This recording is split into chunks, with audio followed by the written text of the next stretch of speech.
2,000명이었더라.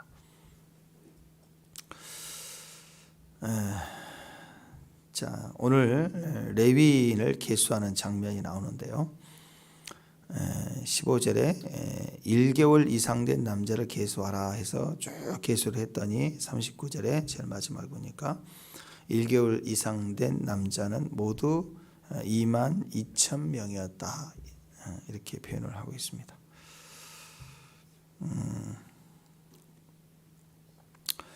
자, 오늘은 레위인들에 대한 규례를 이렇게 정하여서 수를 계수를 하고 그 다음에 레위인 가문별로 구별을 해서 성막에서 어떤 위치에 무슨 일을 할 것인지 순서를 정확하게 이렇게 정해서 하나님이 이렇게 말씀해 주십니다. 지금 민수기 지금 전체 인구 수를 지금 계수하고 있는데 그 모든 지파의 인구를 계수할 때는 20세 이상이죠. 20세 이상이 전쟁에 나갈 수 있는 전투력의 숫자를 기준으로 숫자를 세개했습니다. 그런데 레위 지파를 보니까 신기하죠. 20세 이상이 아니라 1개월 이상의 남자를 계수하라. 그래서 1개월. 15절에 방금 나와 있죠. 가문과 종족을 따라 계수하되 1개월 이상 된 남자를 계수하라. 그러니까 하나님께 구별된 백성, 성별된 백성, 그 목적이 뭐냐? 믿음을 가지고 이렇게 대적과 싸워야 될 부르심, 책임이 있는 백성은 이제 20세 이상으로 보지만 하나님 앞에 나와서 자기를 구별하고 성별케 된 인격과 인격으로서 하나님을 감당해야 될 시작이 1개월부터다라는 거죠. 1개월. 그 말은 뭐예요? 예배 앞에는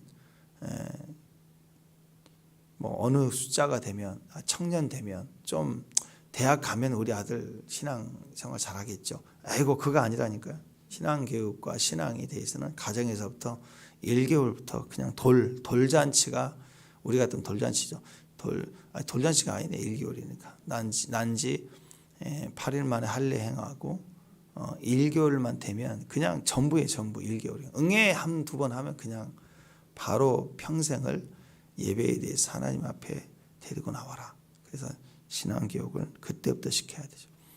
레위인은 자라가면서 하나님 앞에서 자라가야 돼요.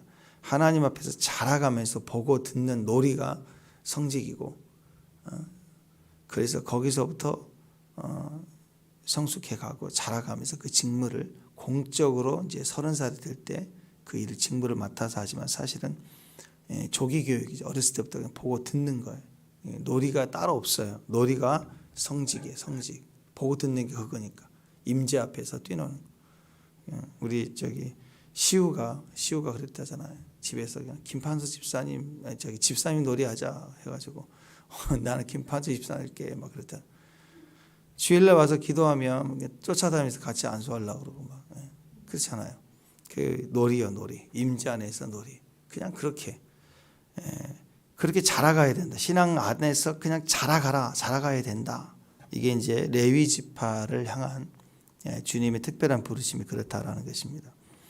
성경에서는 특히 자식들에 대한 표현들이 많이 나와. 자식이 뭐냐? 자식은 성경에서는 기업이다 이렇게 얘기를 해요. 기업. 시편 127편 3절에 보면 보라 자식들은 여호와의 기업이요 태 열매는 그의 상급이라. 그러니까 내 자식인데 사랑스럽고 예쁜 내 자식인데 하나님 보시기는 내 자식이라 이거 나의 기업이다. 나의 재산이야. 나의 기업이야.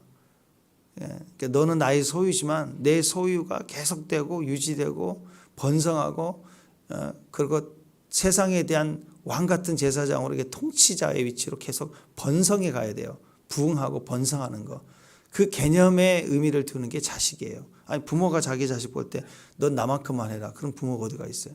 나보다 더 잘 되라. 그렇죠. 아무리 부모가 잘 돼도 자식은 더 잘 되라. 그게 풍요롭고 번성하고 강하고 그렇게 하나님에 대한 마음을 가진 부요의식이 우리 안에 있다고요. 자녀를 향한 부요의식. 부모가 뭐 그룹 회장이면 자녀는 더 잘 되기를 바라는 거 아니에요? 자기 그룹 이어받아서 더 잘 되기를 원하는 거 아니에요? 하나님은 왕이시잖아요. 왕이시니까 자녀들이 더 잘 되기를 원하는 거죠. 왕인데 저기 지방 관리나 해 먹어라. 그런 부모가 어디가 있어요? 자기 왕이 이어볼 뿐 아니라 나라 전체를 또 다른 나라까지 정복하고 다스리는 안전하고 완벽한 왕이 되라. 그런 의미가 있는 거 아니겠어요? 그러니까 언제부터 훈련을 시키느냐? 이 제사장을 언제부터? 그래서 신약이 왕 같은 제사장이라고 이제 제사장을 언제부터 훈련시키냐? 나중에 신학교 보내야지. 아니라니까요. 어렸을 때부터 1개월째부터 신앙교육이 들어가야 돼. 그래야 제사장으로 섬길 수 있는 거죠. 그래서 내 자식 내가 이쁜 것보다요. 하나님 보시기에 그는 나의 기업이다. 나의 재산이다. 나의 유산이다. 나의 상급이다. 그의 상급이다. 하나님의 상급이에요. 하나님이 기뻐한대요. 우리도 그렇잖아요. 내가 밖에서 전쟁하고 고생하고 그래서 전리품 가지고 피 흘리면서 가지고 와. 그거 가지고 어떻게 자녀의 미래를 열어주려고 하는 거 아니에요? 나의 상급, 네가 잘 되면 내가 보상받는 거야. 내가 이렇게 일하는 것에 대한 보상이 너야. 이런 개념을 갖고 있지 않습니까? 하나님이 그러신대요. 내 자식으로 끝나지 않고 왜? 그 자식을 나에게 허락해 주시는 분이 하나님이시니까. 하나님이 보내셨으니까 하나님 책임져 주시고 그게 잘 되는 게 너만의 기쁨과 즐거움이 아니라 나의 기쁨과 즐거움이다. 그래서 우리가 내 자녀를 볼 때 나의 기쁨으로만 보면 안 돼. 거기는 하나님의 기쁨이 있어요. 내가 기뻐할 때 하나님이 영으로 나를 통해서 기뻐해요. 그래서 너는 아버지로서 내가 영적 아버지, 뭐든지 아버지 근원이잖아. 하나님이. 내가 그를 축복할 수 있는 도구로 너를 삼았다. 네가 나를 대신해 네 아들을 축복하고 사랑하라. 그 얘기예요. 그래서 하나님이 특별히 세상 사람들에게 이 성경 모든 말씀들은 이스라엘 사람이 준 거지 이방 사람에게 준 거 아니라고요. 가끔씩 착각한 사람들이 있습니다. 뭐 일본이 이렇다, 뭐 태국이 뭐 불교가 어떡하고 저것들은 그냥 막 저 우상을 섬기니까 못 사는 거라고 막 하나님 말씀에 우상 그건 진짜 무지한 거예요. 그건 당연한 건데 그게 그 말씀을 거기다 적용하라는 게 아니라고.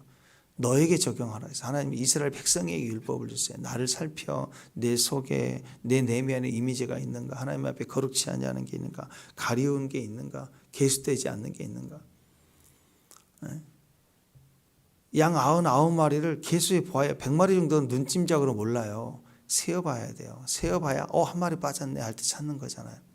우리 안에 복을 세어봐야 되고 우리 안에 나를 살펴야 돼. 내 마음이 어떠한지 내 중심이 어떠한지 나를 살펴야 그 속에 진짜를 발견하고 감사를 발견하고 그리고 또 어떤 회색지들을 발견하고 그래서 그 안에서 정비가 되고 거룩해져 나가는 거죠. 우리 아이들도 살펴야 됩니다. 자식 나누면 다 되는 게 아니고 살펴야 돼. 부모로서 느끼는 감각이 있으면 그 감각을 가진 기도로 살펴야 됩니다. 왜냐하면 사명이에요. 하나님의 자녀예요. 내 자식 아니라.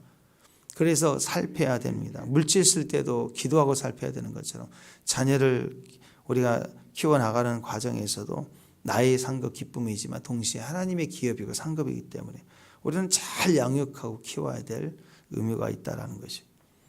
그래서 하나님께서 우리에게 주신 최고의 축복 중에 하나가 뭐냐? 자식이에요. 자식. 지금도 자식을 통해서 하나님은 우리에게 복을 주세요. 그러니까 자식 자체도 복이지만요. 여러분 아이가 태어날 때 첫째 태어날 때 임신할 때 얼마나 축복이에요. 그렇잖아요. 내가 태어날 때 얼마나 이뻐요. 근데 그 복을 거기서 끝내면 안 된다니까요. 자식의 복이라는 것은 자식을 내가 임신해서 낳는 것의 축복이 태어나는 데까지가 축복이 아니라 이건 시작이에요. 시작. 이 아이가 자라나고 성숙하고 그리고 자기 비전 아래 서가는 그 기쁨은 하나님의 기쁨이고 부모의 상급이고 기쁨인 거예요. 또 우리 역시 마찬가지고요. 우리 역시 예수 믿고 거듭났다 땡? 천국 가는 게 땡? 아니라니까. 이제 태어난 거라고요. 예수 안에서 잘 자라가고 믿음으로 성숙해가고 제사장으로서 예배자, 왕 같은 제사장. 왕은 다스림이잖아. 그러니까 통치예요. 그래서 이방 선교, 구제 다 외부 다른 사람을 향하여 사랑을 베푸는 거. 이게 왕의 역할이죠. 대통령을 세워놨더니 맨날 칼질만 해서 사람을 죽이고 죽이는 법만 만든다. 그러면 뭐 이번에 무슨 마약 전쟁한다거나 그런데 하여튼 뭐 한다 막 법을 갖다가 이렇게 제한하고 죽이는 법으로 가면요 나라가 힘들어져요. 살리는 쪽으로 가야 돼요. 연구해서 죽이는 건 쉬워요. 칼 들고 야 찔러 그러면 되는 거죠. 살리려고 하면요 많은 연구를 해야 돼요. 어떻게 해야 사람을 살릴까, 기업을 살릴까, 없는 환경에 창조적인 기회를 살려줄까, 모든 법을 이용해야 되니까 딱 떨어지는 게 아니라고요. 어떠한 자는 사형에 처함 딱 정해버리면 되지만 살려주는 쪽으로 하면요 하나의 법으로 때려지지 않아요. 많은 조건들을 연구해야 돼요. 그래서 머리를 써야 돼요. 머리를 노력해야 되고 밤새야 되고 고생해야 되고 제일 좋은 것은 하나님께 엎드려야 되고 정치인들이 하나님께 엎드려야 돼요. 그래야 하나님의 법을 살려주는 법을 만들죠. 살려준다는 것은 우리 안에 이웃을 향하여 뻗어나가는 거예요. 정복하고 그리고 살려주는 일을 해야 됩니다. 최고의 기업이 자식인데 여러분 하나님 우리에게 주신 복 중에 자식을 통해서 주는 복이 있어요. 아버지에게 있어서 부모는 하나님께 복을 받는데 하나님이 자식을 통해서 주신다고요. 사람을 통해서 주고 이웃을 통해서 주고 만물을 통해서 주시고 자연을 통해서 시간을 통해서 주는 복이 다 있는데 그중에서 최고의 복 중에 하나가 자식을 주시는 복. 자식을 주셔서 기쁘게 하는 복만이 아니라 자식을 통해서 부모가 얻게 하는 복이 있다고요. 그러니까 잘 키워야죠. 잘 키워야죠. 그래서 언제부터 키워야 되느냐? 1개월부터 키워야 1개월부터. 하나님이 주시는 복 중에서 자식을 통해서 주시는 복이 있습니다. 당연히 받으셔야 됩니다. 부모는 자녀를 낳는 것으로만 복으로 끝나지 않습니다. 그 자녀들을 어렸을 때부터 신앙 교육 시켜야 되고 기름 부음 받은 아이들로 자라게 해서 그 아이들이 기름 부음을 받은 역할을 해 나갈 때 그것이 부모들에게 얻는 상급이 되는 거예요. 요즘 경제적인 이유가 대부분 많잖아요. 그러다 보니까 어려우니까 아이를 낳지 않는다고 그래요. 예.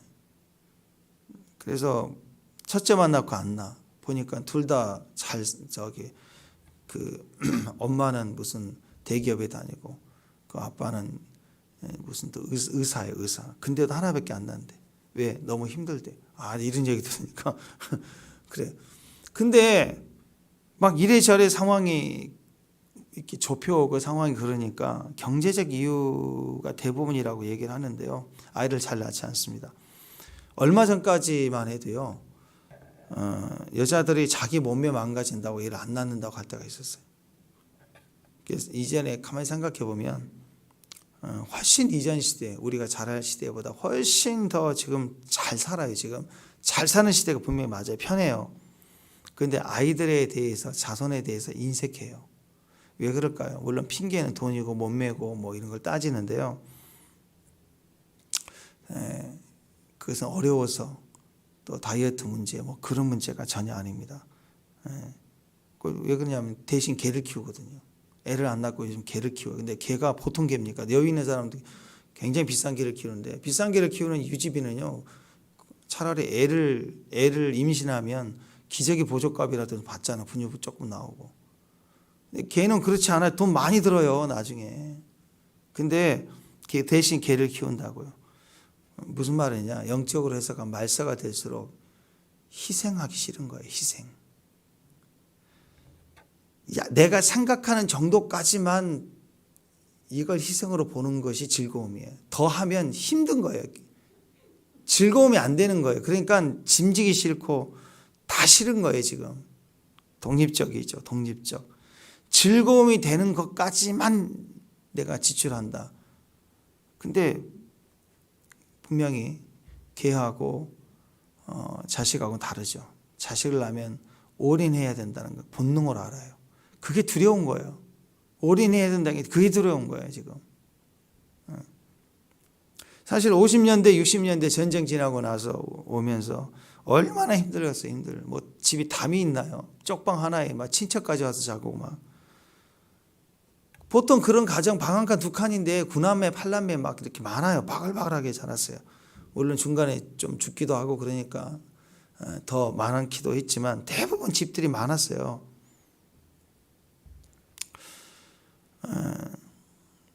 근데 전부가 다 보면은 그 시대는 자기를 살필 틈이 없어요. 부모가 자기 자신을 살필 틈이 없어요.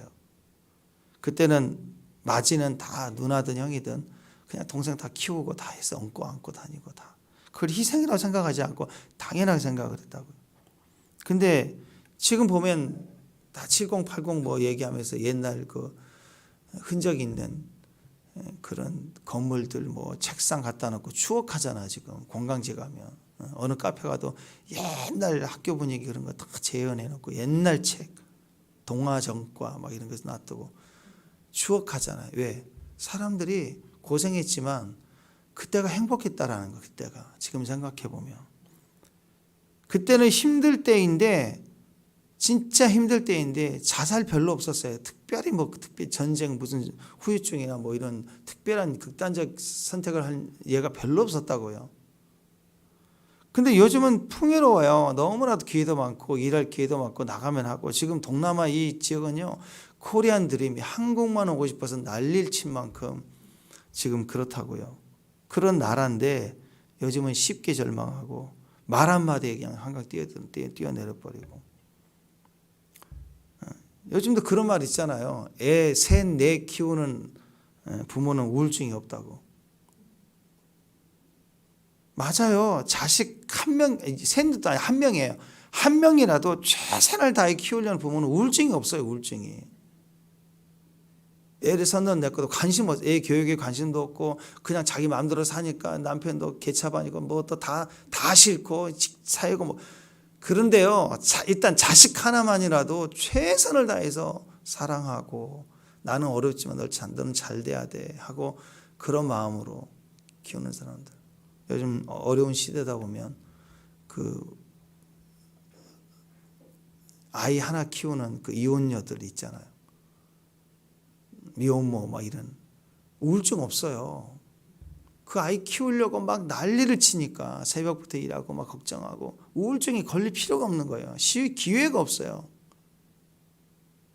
자기 가치나 세상 가치나 다 싫고 그냥 흥청망청 흘러가고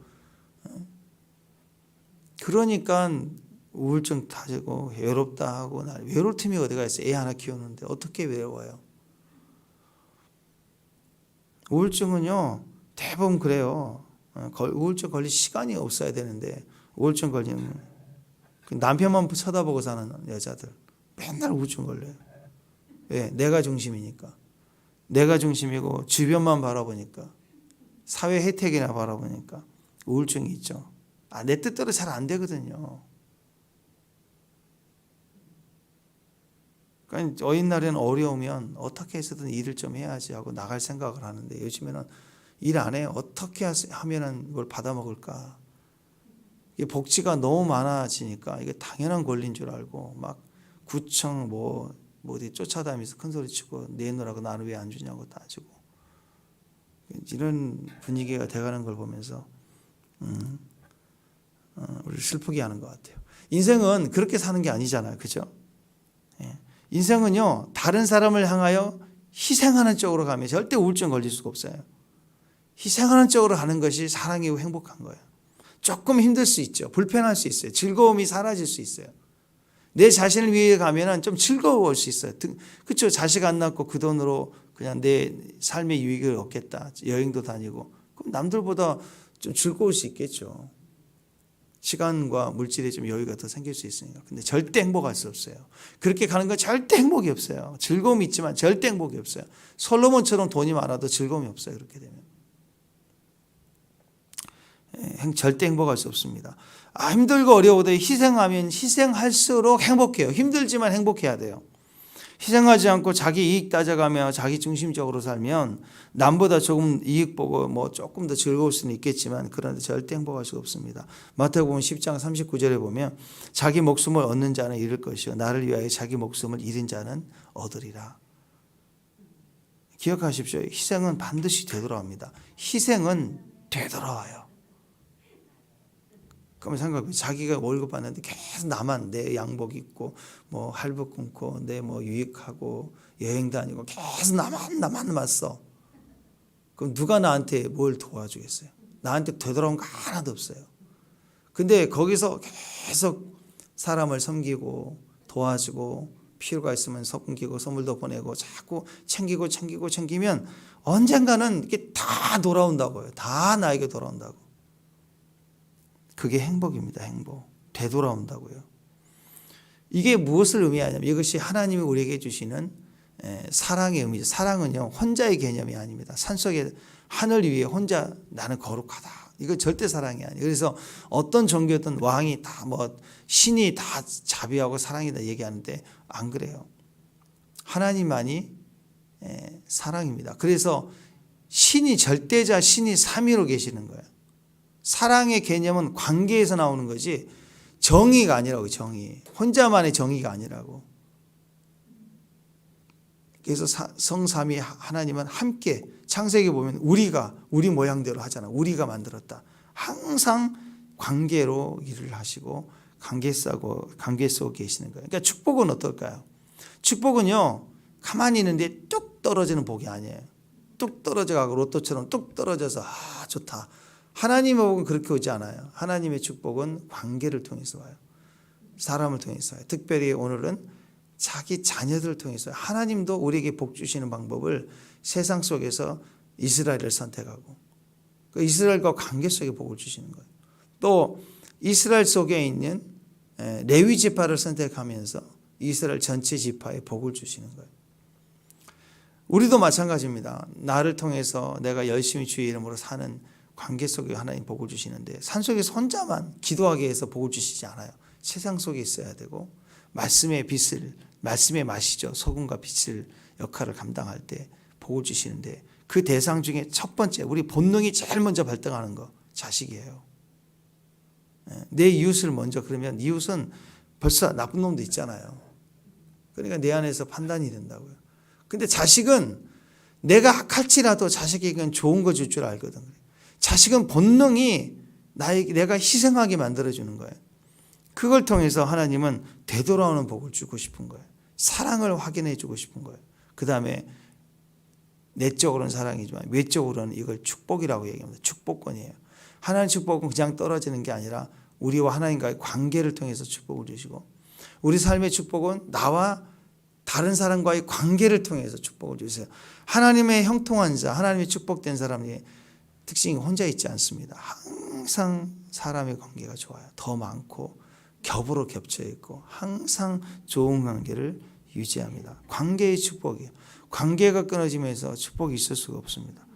그래서 하나님은 이 땅에 오셨을 때로 모든 사람의 손가락은 죄인과 세리까지라도 다 축복이 되고 그들에까지 축복을 줬어요. 축복을 주려면 어떻게 해야 되죠? 관계를 해야 돼. 만나야 되는 거죠. 그래서 그들을 찾아가서 대화하고 나누고 떡을 떼고 식사하고 남들은 부정이라고 얘기하는데 내가 거룩하면 되잖아. 그죠? 내가 부정하지 않으면 되잖아요. 내가 거룩이면 되잖아요.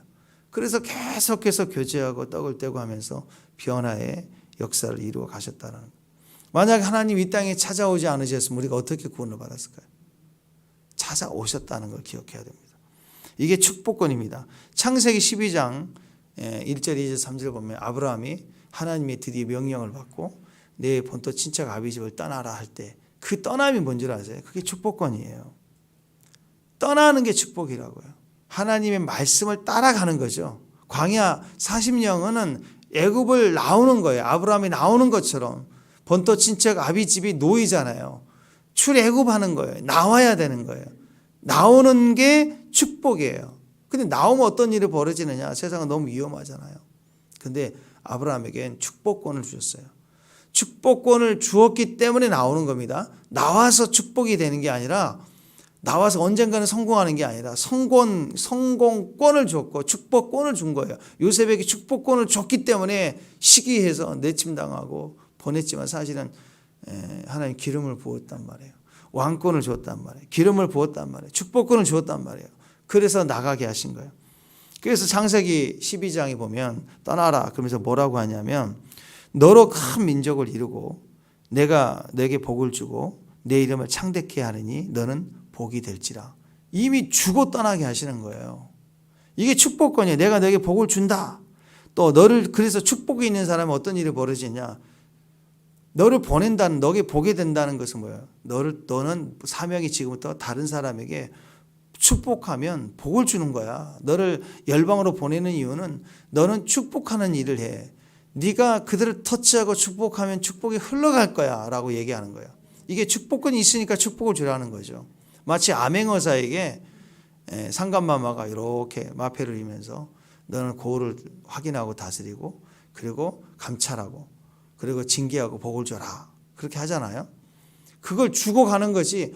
이 암행어사가 뺑뺑 돌다가 이력을 세우니까 왕이 그때 그래 너는 암행어사다. 그때 결과를 보고 임명을 주시는 게 아니라는 거예요. 주시고 떠나보내는 거예요. 그러면서 거기에는 보이지 않는 권세가 있겠죠. 축복하면 축복을 주는 권세가 있는데 그 배후 배경에는 뭐가 있냐. 너를 축복하는 자는 너는 네가 다른 사람을 축복하는 사명을 가졌지만 만약에 또 누군가가 너를 축복하면 내가 축복할 거고 너를 저주하면 내가 저주할 것이다. 이게 3절 말씀이잖아요. 그러니까 축복권이 있는 사람은 이 두 가지 일들이 있는 것입니다. 축복권을 가진 사람은 다른 사람을 축복할 수 있는 권세가 있어요. 그래서 축복하면 그 축복이 그대로 임하는 거예요. 축복합니다. 축복합니다. 축복합니다. 예. 근데 그 축복을 가진 사람은 다른 사람을 축복하면 축복이 되는데 그게 사명인데 만약에 누군가가 시기해서 축복권을 가진 자를 갖다가 대적하고 저주하면 하나님 그냥 두지 않는 거예요. 하나님이 치겠다. 그리고 너를 축복한다. 혹시 그러면 내가 그래서 기쁘게 내가 너를 보냈으니까 너를 축복하는 것은 나를 축복하는 거니까 내가 축복할 것이다. 예수님께서 똑같이 예수님의 제자를 70인을 파송할 때도 그랬습니다. 누가복음 10장에 보면 어느 집에 들어가든지 먼저 말하라. 이 집이 평안할지어다. 샬롬 하라는 거죠. 만일 평화를 받을 사람이 그 집 안에 있으면 너희가 선포한 평안이 축복이 그대로 임할 것이고 거기가 합당하지 않아. 강팍해. 그럼 축복이 어떻게 돼요? 너에게 다시 돌아온대요. 그래서 여러분 이 거룩하신 하나님 말씀 천지를 창조하신 하나님 말씀을 받아야 돼요. 아멘. 이 말씀을 가지고 다른 사람을 축복해야 돼요. 막 축복해야 돼요. 근데 어떤 사람이 거절해. 에이 싫어. 에이 아침부터 예수쟁이 재수 없어. 그러면 그 축복이 누구한테 와요? 우리에게 돌아와요. 하나님이 나에게 축복을 준대. 그러니까 여러분 하나님 모든 말씀은 아멘. 그리고 그 말씀을 가지고 축복해야 돼요. 여러분 큐티를 하면서도 뭔가 깨달은 말씀이 있으면 그 말씀을 가지고 축복해야 돼요. 이 말씀이 하나님. 이 말씀대로 될지어다 하고 매일 그 말씀을 가진 축복을 해야 돼. 아침마다 새롭고 새로운 말씀을 가지고 축복해야 됩니다. 그럼 그 축복이 그 환경의 역사, 그 환경에 합당하지 않으면 나에게 온대요. 그러니까 쉬지 말고 입으로 아멘 하시고 축복합니다 하고 선포하시길 바랍니다. 우리가 악할지라도 희생을 느끼게 해주고 희생하고 싶어하고 희생을 알게 하는 존재가 자식이라고요. 그 자식을 내가 희생할 때 거기에 뭐가 일어나냐면 하나님이 그 자식을 통해서 복을 주시는 거예요. 이스라엘 백성들에게 있어서는 레위 지파는 자기 맏아들이에요. 맏아들. 축복합니다.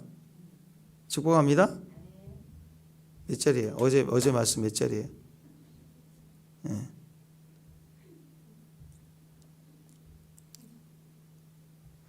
초태생의 규례거든요. 초태생의 규례는 뭐냐? 레위 지파는요. 유대인들이 출애굽할 때 장자들을 다 쳤어요. 초태생.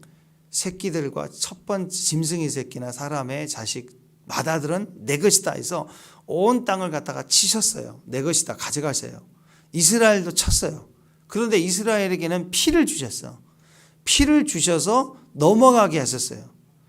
그 말은 겉으로 치셔서 데려가는 작용은 없었지만 의미는 받으셨어요. 내 것이 된 거예요. 그때부터. 이스라엘은 야 애굽 손대지 마. 내가 다쳤어. 나야. 내가 하나님이야. 이스라엘 건들지 말고 딱 선을 그어버린 거예요.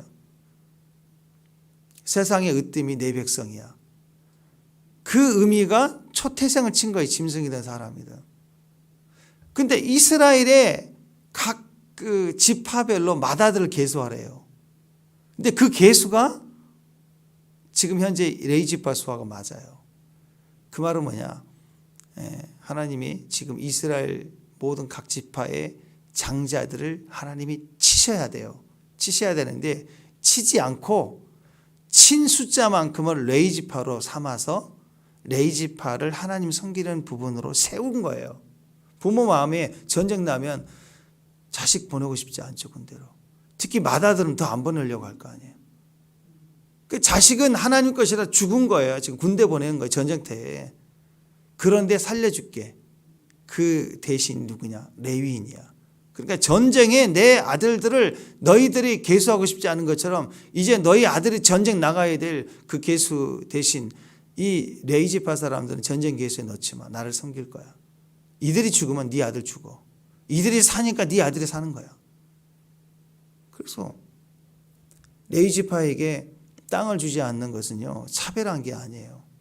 부모는 자식이 부모 땅이 많으면 부모 이름으로 자기가 가지고 있지만 언젠가는 물려줘야지 그런 마음을 가지고 있잖아요. 부모는. 그와 똑같이 레위지파를 볼 때 저것들은 땅도 없이 일도 안 하고 그게 아니라니까요. 언젠가는 물려주고 사랑으로 주고 싶은 마음을 가지고 내가 현재 가지고 있는 그 마음으로 레위 사람들을 공개하는 거예요. 하나님을 공개하는 거예요. 왜? 레위는 내 아들을 상징해요. 내 맏아들을 상징해서 만약 이들 굶어 죽었다. 내 아들 죽는 거예요. 데려가시는 거예요. 내 맏아들과 레위지파는 연결되어 있는 거예요. 그래서 첫 새끼 초태상 손대지 말라는 거고 하나님과 손대지 말고 구별하라는 의미가 되는 거예요. 그런 의미에서 레위지파를 내 자식 태어나면 1개월부터 소중하잖아요. 1개월부터. 막 그 숨쉬기 시작했다는 뜻이에요. 병으로 죽거나 그러지 않는. 그때 하나님이 그 소중함을 가진 것처럼 어렸을 때부터 하나님 앞에서 구별된 존재로 레위 사람들은 서야 되고 너희들이 레위지파 사람들은 공개해야 되고 또 세상 공평으로 보더라도 땅을 줬고 레위지파는 땅을 안 줬잖아요. 그러니까 당연히 먹여 살려야 되는 의무가 있다. 그런 개념에서 사랑의 관계적으로 보면 너무나도 아름다운 일이 되지 않겠어요. 내 아들 첫 태생 죽어야 될 대상으로 하나님이 레위지파를 가운데 둬서 하나님을 섬기게 하신 것에 대해서 그게 다 축복권이에요. 그래서 레위지파 사람들을 축복할 때 백성이 축복을 받는 거예요. 레위지파가 저주받고 죽으면 내 맏아들의 우리 가문의 기업을 데려가신다고요. 그 저주하면 안 되는 거죠.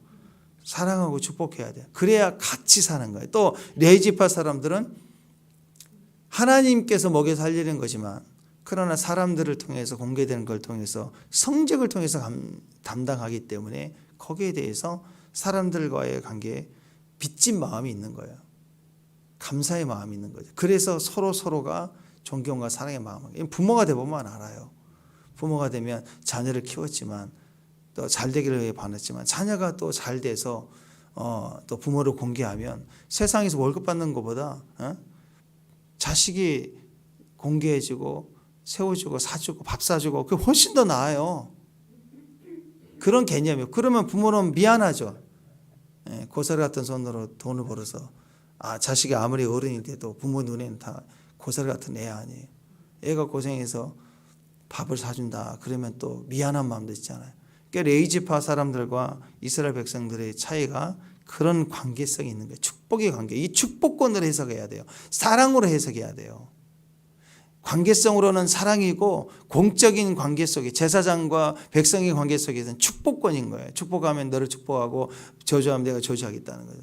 백성들은 계속해서 하나님 관계 나갈 때 이스라엘 통해서 이방 백성들은 이스라엘 통해서 또 이스라엘은 레위지파를 통해서 하나님께 나가잖아요. 레위지파 사람들은 끊임없이 모아야 되는가? 복을 줘야 돼. 축복합니다. 축복합니다. 축복합니다. 그게 성직의 일입니다. 축복하는 사람.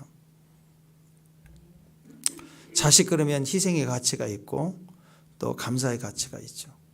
이스라엘 사람들은 성막 주변의 성직을 감당하는 레위인들을 볼 때 거기에 소중하고 존귀하고 귀중함이 있어요. 왜?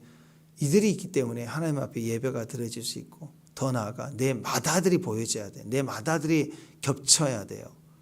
이들이 성직을 감당하며 내 맏아들이 죽지 않고 하나님 데려가지 않았다. 이스라엘 백성들은 출애굽 당시 온 이굽을 쳐서 첫 아들을 또 장자를 쳤을 때, 첫 태생을 쳤을 때 이스라엘 백성들은 피 때문에 안 죽은 거예요. 피를 볼 때. 그 피 묻히면서 섬기는 레위 지파 사람들을 볼 때 그들은 뭘 느껴야 되느냐? 내 자녀가 안 죽었다라는 감사가 있는 거예요. 그래서 소중한 거예요. 내 자식일지라도 희생의 가치를 느끼게 하는 존재가 자녀인데 그 자녀의 생명줄과 같이 내 자녀를 잘되게 하고 우리를 잘되게 하고 우리를 복되게 하시는 관계성이 레위 지파 사람들을 통해 있다고요. 그래서 기뻐하고 소중한 마음을 갖는 거예요. 내 자식을 소중하게 여긴 것처럼 레위 지파 사람들을 소중하게 여기는 거죠. 시편 127편 4절 5절을 보면 젊은 자의 자식은 장사의 수정이 화살 같으니 그 화살통에 가득한 자는 복이 있도다. 그들은 성문에 그들의 원수와 담편할 때 수치를 당치 아니한다. 활통에 화살이 많으면 무기가 많잖아요. 당당하잖아요. 활통에 활이 하나도 없으면 어떻게 저기 하겠어요. 담대함이 없다는 거죠. 자식은 화살이라고 그랬다. 자식은 화살. 활을 꼭 쏴서 적을 이기지 않아도 무기가 있고 힘이 있고 그러면 벌써 당당하고 담대하고 그런 거 아니겠어요? 그죠? 근데 어떤 무식한 사람이죠. 무식한 사람을 얘기해. 정말 무식한 사람은 자식을 땔감으로 생각해. 땔감. 무슨 나무젓가락 한 움큼 쥐고 나와 단판하겠다고. 화살을 가지고 나와야 돼. 자식을 갖다가 무슨 땔감으로 생각해요. 최근 아프가니스탄 인권 문제 많이 있잖아요. 한 부모는 걸음마 막 떼지도 못하는 1살도 안 되는 그 아이를 여자아이예요. 특히 여자아이를 $500에 팔아요. 그러면 몇 달 먹고 산대. 물론 이제 속사정을 보면 워낙 먹을 게 없으니까 자식이 여러 명인데 딸이 다 아들들이고 딸이니까 딸을 팔아야 돼. 아들은 안 파니까 집착금으로. 그 딸을 시집 보내는 거예요. 벌써 1살짜리 어느 집에다 팔아서 시집 보낸다. 버린다는 거죠. 현실적으로는 그런 것 같지만 근데 그런 사람만 있는 게 아니라 실제로 이유로 술값으로 뭐값으로 도박빚으로 딸을 팔아버리는 예가 있어요. 그래서 뉴스에도 나오잖아요. 그 13살짜리가 아빠가 팔아가지고 시집 보내니까 그게 시집이 아니죠. 그 막 도망가서요. 도망 나오고 인권단체 날 살려달라고 외치고 그래서 뉴스가 되고 그런 예들이 많이 있지 않습니까? 이게 다 뭐예요? 자식을 땔감이에요. 땔감. 어떤 사람은 큰 땔감. 그래서 나의 자랑, 나의 유익, 나의 이익을 위해서 자식을 막 땔감으로 삼아 팔아먹어야 돼. 내가 잘 돼야 되니까. 자식을 귀하게 여겨야 됩니다. 소중하게 여겨야 돼. 아멘? 상급이에요. 상급. 기업. 화살통과 같아. 당당한 거예요. 또 동시에 어떤 부모는 또 너무 또 우상이에요. 자식이 사랑의 대상이 너무 우상이에요. 부모의 중심이 자식뿐이에요. 그래서 우리가 하나님이라면 우리 사랑하는 자식의 중심에 우상, 불상, 목상, 부적딱지 막 이런 걸 붙이고 다닌다 그러면 우리가 하나님이랑 그냥 되겠어요. 제일 먼저 해야 될 일이 뭐예요? 그 부적돼 버려야죠. 그거. 그잖아요. 우리 마음에 하나님이 아니라 자식, 돈, 명예 이게 우상으로 있으면요. 하나님 입장에서는 당장 그것부터 치우신다고요. 창세기 22장에 보면 아브라함에게 하나님은 이삭 바치라 그랬잖아요. 이 일은 아브라함에게 최고로 힘든 거예요. 힘든 일이었어요. 왜? 중심에 아들이 있었으니까. 그 아들이 우상과 같으니까. 그냥 사랑의 일반 어느 집에 있는 아들 정도가 아니었어요. 그러니까 네 아들, 네 사랑하는 독자 이삭을 데리고 신학적으로는 이게 삼중으로 강조된 점층법적 기법이다. 이게 힘들게 나와요. 그러니까 그만큼 반복해서 강조했다는 거예요. 얼마나 아브라함에게 소중했으면 네 아들, 네 사랑하는 독자를 데리고 이삭 데리고 100세에 낳았잖아요. 얼마나 소중하겠어요. 그리고 10대 17, 5, 7까지 자랐잖아요. 얼마나 한참 때예요. 그 아들을 내려놓으라. 얼마나 아브라함이 절박했을까. 진짜 그 정곡을 갖다가 찔렀잖아요. 만약에 아브라함에게 중심에 돈이 있었다 그러면 너의 사랑하는 네 독자 아들 그렇게 말하지 않고 너의 소중한 그 돈 갖고 와. 그랬을 거야. 그러면 아브라함이 제일 힘들었을 거야. 마태복음 19장에 보면은 부자 청년이 나와요. 그 청년의 중심에는 뭐가 있었냐면 돈이 있었어요. 주 예수님이 그 돈 다 갖고 와서 구제하고 나한테 와. 다 그거 다 구제하고 와. 그랬더니 심히 근심하고 돌아가잖아. 그 청년의 중심에는 뭐가 있을까? 하나님을 섬기고 싶어하고 율법을 다 지켰고 영생에 대한 고민이 있었고 그런 하나님 앞에 모든 게 합격점인데 문제는 딱 하나. 모든 사람은 모르지만 하나님만 아시는 거. 네 중심이 돈이야. 그러니까 그거 버리라니까 못 쫓아오죠. 부모에게 자식은 너무나도 소중합니다. 100세 얻은 아들은 너무 귀하겠죠. 근데 그게 우상으로까지 가 있으면 안 돼요. 그거 아니면 절대적으로 서 있으면 안 돼요. 조심해야 됩니다. 우리 마음에 나도 모르게 내 마음의 중심에 있는 건 우상이에요. 이미지화되어 있는 거. 이미지화되어 있으면 하나님 걷어가세요. 자꾸 그거 버리시게 한다고요. 그거 바치라고 하신다고요. 그러니까 아브라함이 가서 네 아들 이삭을 바치라 그랬죠. 하나님은 결코 네 아내를 바치라, 네 남편을 드리라 절대 그러지 않습니다. 아내는 쉽죠. 남편은요 더 쉬워요. 남편 드리라 그랬으면 만약에 남편을 드리라 사라한테 그랬으면 당장에 하나님 왜 이제서야 그러시냐고. 나는 이미 20년 전부터 준비가 돼 있었다고, 30년부터 준비가 돼 있었다고 그럴 거 아니에요. 덤으로 얼마든지 드릴 수 있다고. 하나님 그랬다면 집집마다 남편들은 하나도 없을 거예요. 다 보내버렸을 거예요. 근데 자식은 달라요. 자식은 드리기 어려운 거예요. 왜? 중심이 있으니까. 기회만 되면 우리는 늘 자기 중심에 자식을 두고 그렇게 사니까 사랑이라는 말로 자식을 대하지만 사실은 이미지로 되어 있는 우상이라면 큰 문제입니다. 그래서 그런 의미에서 주님은 주님에 대한 부분에 있어서 우리 중심이 부모이든 자식이든 형제든 자기 자신이든 다 미워하라 그랬어요. 누가복음 14장 26절에 무릇 내게 오는 자가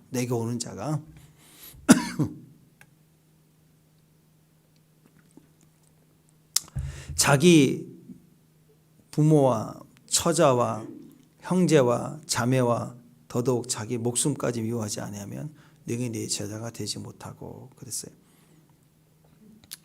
그런 의미에서 우리는 하나님 사랑을 내 안에 우상이 되어 있는가, 때로는 무슨 땔감으로 생각하고 있는가, 그렇게 생각하는 것이 있어서는 안 되죠. 잠언 13장 24절에서는 사랑하는 자식이 어떻게 하라고, 매를 아끼지 말라 그랬어요. 매를 아끼는 자는 그 자식을 미워한대요. 진짜 자식을 사랑하는 방법은 징계하고 근실히 징계한다 그랬어요. 매를 아끼지 않는다, 매를 든다 그렇게 표현을 합니다. 자식이 자기 중심에 있으면 절대 징계 못해요. 책망도 못합니다. 절대로 매를 들지도 못해요. 애가 학교에서 수업 듣는데 갑자기 수업 중에 옆에 있는 친구를 발로 차고 막 때리고 그러면 선생님이 잘한다 그러겠어요? 선생님이 가가지고 저지하고, 그리고 너 왜 그러냐고 막 야단치니까 얘가 핸드폰 들고 엄마 그랬어요. 엄마가 쫓아와가지고 수업 중에 선생님 멱살 잡고 내가 다 알겠는데 왜 우리 애 기죽여요? 아니 우리 애가 잘못한 건 잘못한 거지만 왜 선생님이 왜 네가 뭔데 우리 애 기죽여? 그래서 난리를 쳐버리는 거죠. 뭐 교장실 가자 뭐 하자.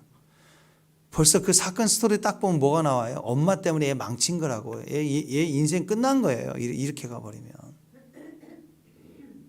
그러니까 우리의 부르심이죠. 우리가 부모로서 하나님의 지금 사명자 모세 위치라면, 부모 위치라면 어떻게 우리 자녀 1개월 때부터 계수해야 돼요. 우리 아들 잘 키웠으니까 이제 대학 좋은 대학 20세 대학 가면 여유 있으면 신앙생활 잘하겠지. 천만의 말씀. 지금이 중요합니다. 지금부터 중요해요. 20세도 중요하고 60세 되면 이제 삶의 여유가 생기면 아이고 그부터는 20대가 남고 일단은 20세든 60대든 1개월이든 하나님 앞에서는 지금부터예요. 지금부터 자녀를 계소하고 부모가 너무 다시 자식을 무시해서 뗄감 생각해도 안 되지만 또 자식을 우상 마음 중심에 둬도 안 되죠. 내 중심에 자식 우상 되지 않게 하나님 중심에서 하나님 말씀을 가지고 아이를 징계하고 책망하고 잘 가르쳐야 돼요. 그러려면 어떻게 해야 되냐면 세야 돼요. 확인해야 돼요. 자녀의 숫자를 세야 돼요. 마음을 헤아리고 확인해보고 정말 그런 건지 확인해야 돼요. 중심에 믿음이 없는 부모는 약합니다.